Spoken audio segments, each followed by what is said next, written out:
The sun had long hidden behind a curtain of heavy clouds, and the air felt thick, heavy with coming rain. Across the blackened cliffs, wind howled through the stone arches like ancient spirits whispering old names. There, walking alone on the edge of the world, was an Allosaurus, the last of its kind. Its scales were cracked from years of survival, and each scar told a story of hunts, battles, and losses. The creature's yellow eyes flickered under the storm's flashes, not with hunger, but with a kind of sorrow only time could carve into a soul. Once, these valleys shook with the roars of many. The pack moved together, sleek, powerful, unstoppable. The Allosaurus had been their leader then, the one who guided them to water, to safety, to victory. Now, there was only the hiss of rain and the empty wind. A low rumble echoed through the clouds. The dinosaur lifted its head, staring upward. The storm's first drops fell, striking its muzzle and rolling down like tears. The air filled with thunder, deep and unending, like the sky itself remembered. It stood there, unmoving, eyes closed. For a moment, it wasn't alone. It could almost hear them again, its family calling across the mountains. Then the illusion faded, leaving only rain and the slow heartbeat of a world that had forgotten its giants. Night came quickly, as it always did in the end of days. The storm had broken, but the air still smelled of ash and wet soil. The Allosaurus found shelter beneath a fallen tree, its massive trunk hollowed by time. Lightning flashed, illuminating the twisted shapes of ferns and the broken bones scattered across the ground, remnants of a life that had vanished. Sleep came slowly, dreams faster. In the dark, it saw them, its pack running beside it, claws pounding against soft earth. The young ones laughed in chirping growls, chasing after insects, learning the rhythm of the wild. There had been warmth then, not in the air, but in the company. A world full of sound, life, and purpose. Then came the day the world changed. The sky burned red, the ground shook. A blazing light, bright as the sun but cruel, had streaked across the heavens. And when it touched the earth, the wind itself died. The Allosaurus had roared for them, again and again, but only the echo came back.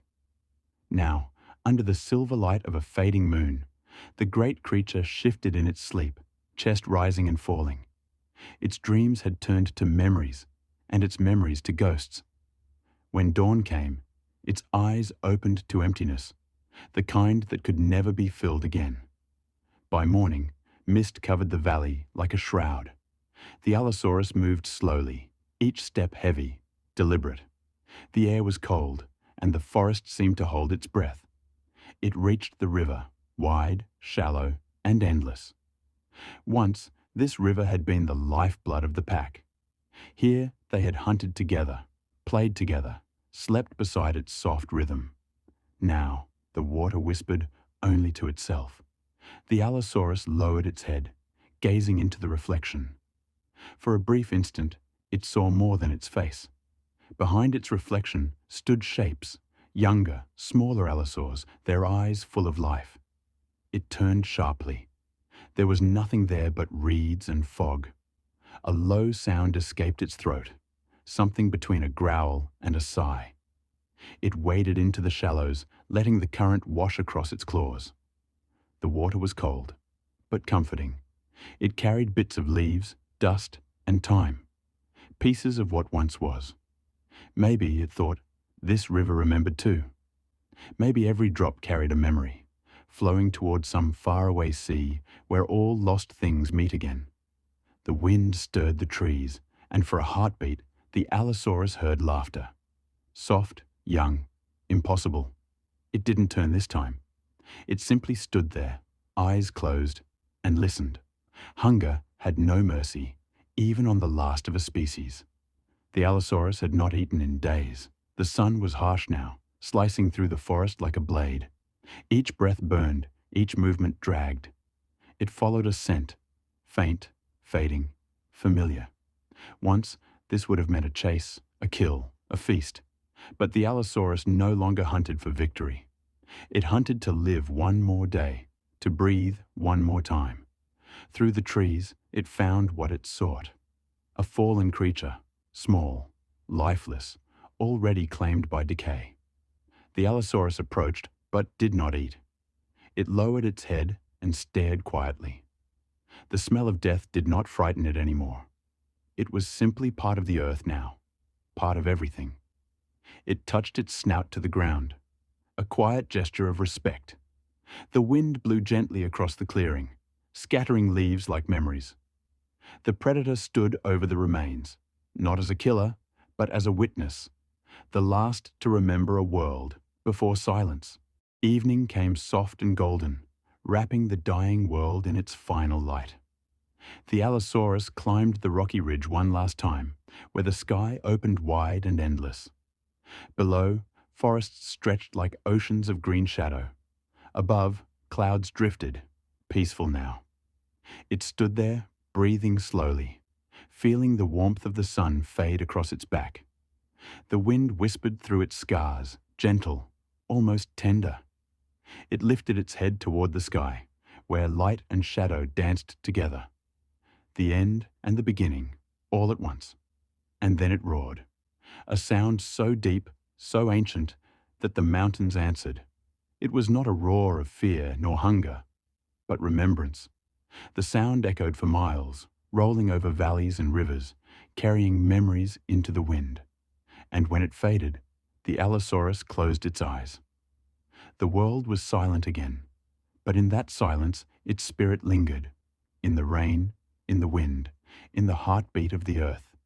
The last roar had become eternal. The valley stretched wide beneath a pale grey sky. Mist clung to the ground like forgotten breath, drifting between the broken trunks of trees that had once been tall and proud. The Allosaurus stood at its edge, gazing into the emptiness. There was no movement, no sound, not even the buzz of insects. The land had gone quiet, as though the earth itself was holding its breath. Slowly, the Allosaurus descended into the valley. Each step pressed into soft, damp soil that gave way beneath its weight. Bones lay scattered among the ferns, ribs, skulls, fragments of lives that had once filled this place with thunder and motion. It stopped beside one such skeleton, massive, old, covered in moss. A diplodocus, perhaps, from a time long past. The Allosaurus lowered its head and studied the curve of the creature's bones. Once, this valley would have been alive with their sounds. The low hum of herds moving together, the rhythm of survival echoing like music through the trees. Now, all that remained was stillness. The Allosaurus closed its eyes. For a moment, it imagined the sounds returning, the calls, the movement, the endless life. But the moment faded as quickly as it came. It lifted its head again, breathing in the scent of the wind. There was something pure in it, something old and final. The Allosaurus took another step forward, not out of hunger or fear, but simply to move, to remind the earth that one heart still beat among the ruins. As the sun dipped low, light poured into the valley like liquid gold. The Allosaurus turned its head toward it, eyes reflecting the glow. Somewhere deep inside, a quiet acceptance began to settle. Not defeat, but peace. The valley was silent, yes, but it was beautiful too. That night, the world seemed to pause. The clouds cleared, revealing a sky so full of stars that even the darkness could not hold them back. The Allosaurus lay upon a hill overlooking the valley, the same one it had crossed earlier. It looked up, mesmerized. Each star seemed alive, flickering, moving, whispering. It had not seen the sky so clear in many moons.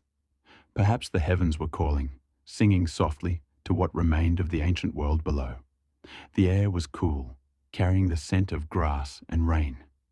The Allosaurus exhaled slowly, steam rising from its nostrils. Its body was tired, but its mind wandered, back to the days when it would sleep surrounded by its pack. They would rest close together, their warmth shared beneath the night sky, their breathing like the rhythm of the earth itself. Now, There was only one breath left. A soft sound echoed from nearby. Not a roar, not a cry, but a whisper of wind moving through stone. It sounded like a voice, faint and kind. The Allosaurus turned its head slightly, ears twitching. It was as if someone had spoken its name, and then it saw them, not with its eyes, but within its memory. The silhouettes of its pack stood in the starlight, proud, strong, waiting. Their eyes glowed faintly, not of this world, but of another, the place where all lost lives go to rest. The Allosaurus did not move. It only watched, and for the first time in many ages felt no loneliness. The stars above shimmered brighter, and for a heartbeat it seemed as if they were all roaring together, not in anger, but in reunion. The night deepened. The Allosaurus lowered its head and rested against the ground. Sleep came, soft and slow, like a wave returning to the sea.